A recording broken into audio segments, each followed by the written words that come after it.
Il a gouverné 3 continents. Commandé des armées 1 million de forts. Ses bannières ont volé des Balkans à la mer Rouge. Mais son pouvoir le plus terrifiant n'était pas sur la terre ou la guerre. C'étaient plus de 400 femmes enfermées derrière des portes dorées. Chaque nuit, un plateau en argent est apparu. Chaque nuit, un plateau en argent semblait transporter des papiers pliés avec des noms de femmes. Le doigt du sultan planerait. Pause. Puis choisissez. Et avec cette touche silencieuse, il n'a pas honoré quelqu'un, il les a condamnés. Parce qu'être sélectionné n'était pas un honneur. C'était une condamnation à mort avec des draps en soie. La femme élue serait escortée dans les couloirs ombragés, à chaque étape répétée, chaque souffle et non la sienne. Mais ce qui est venu après le contact du sultan était encore pire. 12 eunuques noirs, silencieux comme des vautours, l'entoureraient. Regardez. En attendant. Jusqu'à ce que le chef eunuque se penche près, et chuchota la seule question qui comptait. La graine devrait être préservée. Un mot du sultan signifiait la vie. Ou oblitération. S'il disait non, il n'y avait aucune hésitation. Main froide. Instrument froid. Un rituel brutal s'est masqué comme médicament. Il supprimerait toutes les traces de son essence, et chaque illusion de dignité. Mais même ce n'était pas le pire sort. Si une femme est tombée enceinte sans autorisation, la punition est arrivée vite. Un sac en cuir. Des pierres cousues à l'intérieur. Elle a été jetée, vivante, dans le Bosphore. Aucun procès. Pas de deuil. Juste silence sous l'eau noire. Son seul crime, être fertile au mauvais moment. L'eau l'a avalée et le palais n'a plus jamais parlé de son nom. Mais à l'intérieur de ces murs dorés, la machine continuait de bouger, précise, silencieuse et impitoyable. Le harem impérial n'était pas un sanctuaire de soie et de chant. C'était une arme politique, conçue pour contrôler le désir, les lignées et le pouvoir. 400 femmes. Classées. Mesurées. Valeur attribuée comme la devise. En bas, The Carrier, Girls Torn de villages éloignés, à peine 13, rebaptisés, reflétés, effacés. Leur valeur a réduit à l'obéissance et au silence. Au-dessus d'eux, quelques-uns ont appris à lire, à servir, à survivre. S'ils montraient la grâce, l'esprit ou la ruse, ils pourraient monter. Mais la beauté seule ne signifiait rien ici. La beauté s'estompa. Faveur a changé. Seule la stratégie a maintenu une femme respirant. Ceux qui ont goûté l'attention impériale sont devenus Iqbal, favorisés, mais oubliables. Ils vivaient au bord de la mémoire, priant que leur nom serait rappelé. Plus haut encore, le Guesd, les femmes choisies plus d'une fois. Certes des quartiers privés, des soies plus fines, plus de nourriture, mais jamais de sécurité. Un mauvais coup d'œil, un faux pas, et ils ont été faits. Et puis, le sommet. Le sultan Aski. Elle avait fait l'impossible. Elle portait le sultan un enfant. Cet seul acte a réécrit son sort et lui a donné le pouvoir, sur les serviteurs, les ministres, même sur le sultan lui-même. Mais au-dessus de tous, regardant depuis les ombres, se tenait le sultan de Valide, maire du souverain et souverain des mers. Son signe de tête pourrait sceller les alliances. Son silence pourrait signifier la mort. Elle et le Kislar Aga, le commandant eunuque, ont tout contrôlé. À l'intérieur de cet empire de femmes, personne n'était libre. Ils ont été triés, jugés, utilisés.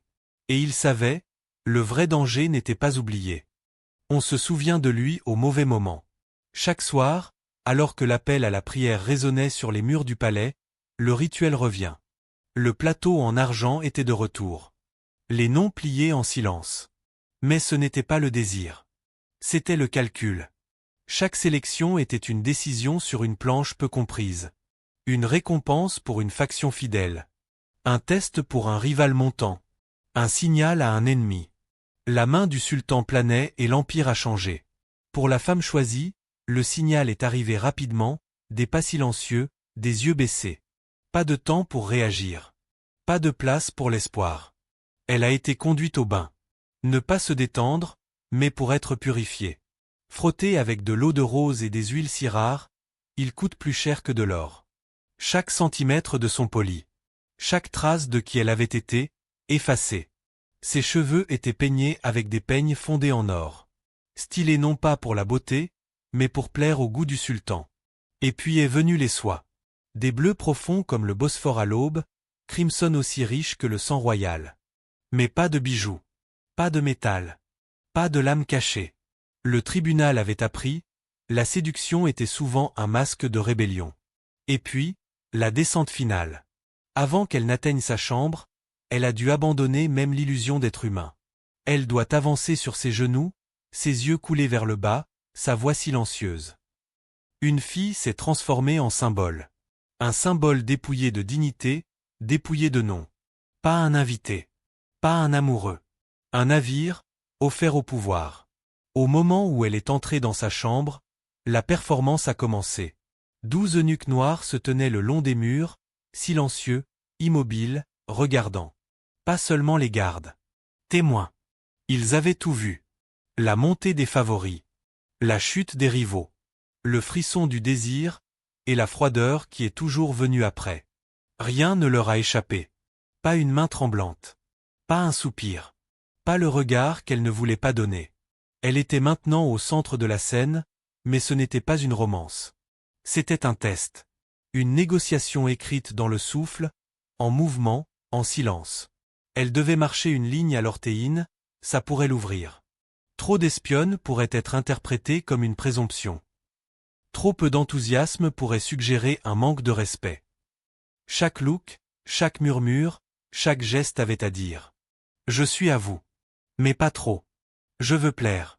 Mais seulement si tu le veux. Je ne ressens rien, à moins que vous ne le commandez. Le sultan s'est allongé au-dessus d'elle, amorti en violet byzantin. Elle est restée agenouillée, sauf indication contraire. Même les mots les plus doux ont été choisis avec soin. Même le rire était un piège. Même dans des moments de tendresse apparente, la hiérarchie n'a jamais disparu. Et tout le temps, 12 pères dieux ont enregistré son sort. Le sultan pourrait l'oublier le matin. Mais il ne le ferait pas. Et le système non plus. Parce que dans cette chambre, ce qui ressemblait à la passion, était le pouvoir, vêtu de chair. Quand ce fut fini, le silence a rempli la chambre. La femme attendait, toujours agenouillée, toujours exposée, non seulement dans le corps, mais dans le destin. Puis vint le bruissement doux du tissu. Le chef eunuque s'est avancé. Il se pencha, les yeux baissés, la voix à peine plus que la respiration. La graine devrait être préservée. Une question. Un mot. Oui ou non. Si oui, son monde pourrait changer. Elle pouvait porter un enfant. Peut-être même un fils. Un avenir. Un endroit. Mais sinon, l'illusion s'est brisée. Les eunuques sont revenus avec leurs instruments. Pas de confort. Pas de retard. Aucun soin à sa douleur. Une procédure transmise des médecins du palais au cours des générations. Huile, pression, invasion. Chaque trace d'essence impériale supprimée avant qu'elle ne puisse prendre racine. C'était clinique. C'était brutal. C'était définitif. Mais même ce n'était pas sûr. Certains eunuques ont abusé de leur rôle, prolongeant le processus de plaisir, pour le contrôle, pour le pouvoir. Les femmes n'avaient personne à dire. Personne qui les croirait. Et quand cela a été fait, elle a été renvoyée. Vide. Violée. Impuissant. Sauf que, elle ne l'était pas. Pas toujours. Certains ont appris à tromper le système. Et d'autres, comme Roxolana, ont appris à le maîtriser. Même le propre rythme du corps pourrait devenir une condamnation à mort. Aux yeux du sultan, une femme menstruée était rituellement impure, nagie. Touchée dans cet état, elle risqua de contaminer l'homme considéré comme l'ombre de Dieu sur terre. Si du sang était découvert lors de la rencontre, la punition est venue rapidement. Strangulation en soi. Faire le ménage. Silencieux. Pas de sang sur les planchers du palais. Juste un autre nom effacé. Ils ont donc développé des codes secrètes. Un bracelet en argent gravé avec un croissant de lune. Une marque sur un graphique caché conservé par des eunuques de confiance. Des avertissements silencieux signifiaient sauver des vies. Mais le danger n'a jamais disparu. Des erreurs se sont produites. Les chuchotements se répandent. Et parfois, même un avertissement ne suffisait pas. Pour les vraiment désespérés, il n'y avait qu'une seule option. Bedel Gundermeck, envoyant un substitut. Une femme d'une construction similaire, un visage similaire, prêt à tout risquer. Elle entrerait dans la chambre du sultan au nom de quelqu'un d'autre, enveloppée de silence et d'espoir. S'il est attrapé, les deux mourraient. Mais s'il le retirait, la survie leur a acheté un autre jour. Ça ne s'est pas arrêté là. Les femmes ont soudoyé les eunuques pour retarder leur sélection. Habits en contrebande de la famille. Favors promis, cadeaux, voire puissance future. Derrière chaque sourire gracieux se trouvait un calcul. Chaque contact, une stratégie. Ce n'était pas un harem.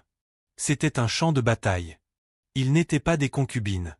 C'étaient des joueurs, dans un jeu où un mauvais déménagement signifiait l'exil, la punition, ou le bas du Bosphore. Certains ont perdu le jeu tranquillement. D'autres ont payé en cris personne n'a entendu. Le tribunal ottoman a perfectionné l'art d'effacer les gens sans trace. L'exécution la plus redoutée était la bordma, l'étranglement par le cordon de soie. Pas de sang. Pas de gâchis. Juste silence. La femme condamnée serait convoquée à ce qu'elle croyait être une autre rencontre impériale. Elle entrait dans la pièce en attendant des huiles parfumées, des sols polis, peut-être une autre chance. Mais au lieu de cela, le bourreau en chef. Et une longueur de soie fine. Il glissa autour de son cou comme un collier. Mais ça n'a pas brillé. Il s'est resserré. Et puis, rien. Pour des crimes moindres, il y avait Éziréé, bannissement Touzol Palace. Une relique en ruine pleine de femmes oubliées. Murs froids. Couverture fine. Années de pourriture et de regrets. Certains ont pleuré jusqu'à ce que leur esprit se soit effondré. D'autres ont parlé à des fantômes. Aucun n'est retourné. La punition publique est plus profonde que la chair. Une femme a fouetté avant que ses rivaux ne portent des marques permanentes, non seulement sur son dos, mais sur son rang. La coupe de cheveux était pire. Le rasage de sa couronne signifiait la honte. Dépouillée de beauté. Dépouillée de statut. Certains ont été devenus des serviteurs, forcés de laver les pieds de femmes qui se sont inclinées devant elles. Et puis, le sac. Le caset cheval. Un sac en cuir, cousu serré avec des pierres. Jeté dans le Bosphore comme les déchets. Ce n'était pas seulement une punition. C'était l'effacement. Un dernier message chuchota à travers les salles du palais, désobéir et disparaître. Mais la peur seule ne les a pas gardés en vie. Derrière le silence, le rituel, la soie, un deuxième empire a pulsé en secret. Les femmes ont construit des alliances avec des eunuques. Pas par l'affection, mais par nécessité. Ils ont appris quoi offrir, et quand, une promesse chuchotée, un coup d'œil trop longtemps, un cadeau envoyé pas à l'eunuque, mais à sa famille en Anatolie. Or, soie, faveur future, perspective de mariage pour les nièces éloignées. Tout ce qui a acheté une protection. La survie exigeait plus que la beauté. Cela nécessitait une séduction sans contact, la loyauté sans confiance et le pouvoir sans visibilité. Le Kislaraga, le commandant eunuque, était plus qu'un tuteur. C'était un fabricant de rois. Il pouvait retarder un nom sur le plateau en argent. Adoucir une punition. Chuchoter un avertissement avant qu'il ne soit trop tard. Les femmes qui ont gagné sa faveur ont augmenté comme de la fumée. Ceux qui l'ont perdu, ont disparu. Mais aucune alliance n'était sûre. Le même eunuque qui vous a défendu un jour pourrait vous trahir le suivant, si le prix était correct. La confiance était un luxe. La plupart ne pouvaient pas se le permettre. Ils ont donc gardé des secrets. Joué des deux côtés. Souri de lèvres qui ont menti. Parce que dans le harem, la survie n'a pas été donnée. Il était troqué, morceau par morceau. Pendant quelques mois chaque année, les règles ont craqué. Lorsque la chaleur estivale a étouffé Istanbul, le tribunal s'est enfui vers des palais plus frais, et le harem a expiré. Pas de plateau en argent. Pas de procession silencieuse. Au lieu de cela, les femmes ont rejoint des voyages de chasse, ont traversé les forêts, riaient à côté des incendies. Ils parlaient librement, poésie, philosophie, même des souvenirs d'enfance. Le sultan écouta, parfois même sourit. Ici, sous les étoiles et loin des murs en marbre, des aperçus de quelque chose d'humain émergeaient. Un repas partagé. Un mot privé. Un moment non regardé. Pour certains, c'était la seule vraie liberté qu'ils aient jamais connue. Et parfois, c'était suffisant pour déclencher quelque chose de plus profond. Un lien, un souvenir, un changement de faveur qui a tout changé. Mais chaque instant de liberté avait un coût. Ceux qui laissent derrière ont été tracés. La jalousie a fleuri comme un poison. Et lorsque le tribunal est retourné à Topkap, l'air devint plus froid. Parce que la joie dans le harem est toujours venue avec un prix, payé en chuchotements ou du sang. Son nom était Alexandra. Une fille aux cheveux roux volés dans un village d'Ukraine. Elle est arrivée au palais avec rien d'autre que le silence et les yeux qui n'ont rien manqué. Ils l'ont appelée Hurrem, la joyeuse. Mais sous ce sourire se trouvait une stratégie suffisamment nette pour prélever du sang. Elle a appris le turc depuis des mois. Pas seulement pour parler, mais pour charger, écrire, désarmer. Elle a joué de la musique que le sultan ne pouvait pas oublier. A écrit des versets qui le flattaient sans crainte. Elle n'a jamais supplié. Elle a intrigué. Et tandis que d'autres ont combattu ouvertement pour son regard, Hurrem se déplaçait dans des chuchotements. Elle a félicité ses rivaux en public, et a tranquillement rappelé à la cour leur âge, leur faiblesse, leur beauté décollée. Elle a remporté le sultan validé non pas avec la rébellion, mais avec respect. Elle a écouté. Elle a servi. Elle a fait des pâtisseries à la main. Elle est devenue trop respectueuse pour la haine. Elle a ensuite fait l'impensable. Elle a épousé le sultan. La première épouse légale de l'histoire ottomane. Un coup d'encre, et des siècles de traditions brisées. De la concubine à l'impératrice. De l'étranger à l'énergie. Elle a écrit des lettres aux reines européennes. Mosque commandé. École financée. Et lentement, méthodiquement, a sécurisé le trône pour son fils, contournant les héritiers plus âgés, les favoris militaires, les attentes du palais. Elle a plié l'avenir de l'Empire autour de sa volonté. Elle a survécu là où des centaines sont tombées. Elle a gagné. Mais même la victoire est venue masquée dans des ombres. Parce que dans un monde où l'amour était le pouvoir et le pouvoir était du poison, Roxolana n'a pas échappé au jeu. Elle l'a maîtrisé, et s'est fait le sien. Mais même les systèmes les plus inébranlables s'effondrent. Au XIXe siècle, la réforme a balayé l'Empire. Les lois occidentales, les tribunaux modernes, les idéaux étrangers, tout s'est bréché au fondement de la vie du palais. Le harem, une fois au centre du contrôle impérial, a commencé à pourrir de l'intérieur. Les rituels se sont estompés. Les rangs se sont dissous. Les chuchotements se sont calmés. Et en 1924, les portes dorées de Topkap ne s'ouvraient pas pour les concubines, mais pour les touristes. Les lits sont restés. Les soies, les parfums, les plateaux. Mais les femmes étaient parties. Il ne restait plus que des étiquettes. Artefacts. Échos. Des vies qui tremblaient autrefois sous la chandelle maintenant étaient assises derrière la vitre, mal nommées et mal comprises. Personne ne se souvenait des secrets enterrés sous le marbre. Personne n'a entendu les voix qui ont autrefois supplié une nuit de plus, ou un souffle de plus. La chambre la plus gardée d'un empire, réduite à afficher. Roxolana Rose. Elle a taillé son nom en pierre, en loi, dans l'histoire. Mais elle en était un parmi des centaines. Le reste? Oubliés. Silencieux. Leurs noms n'ont jamais été écrits. Leurs histoires n'ont jamais raconté. Aucun monument ne marque là où ils ont coulé. Aucun enregistrement conservé de ceux cousus dans des sacs, étranglés de soie ou rompus en silence. Mais si vous écoutez attentivement, ils parlent toujours.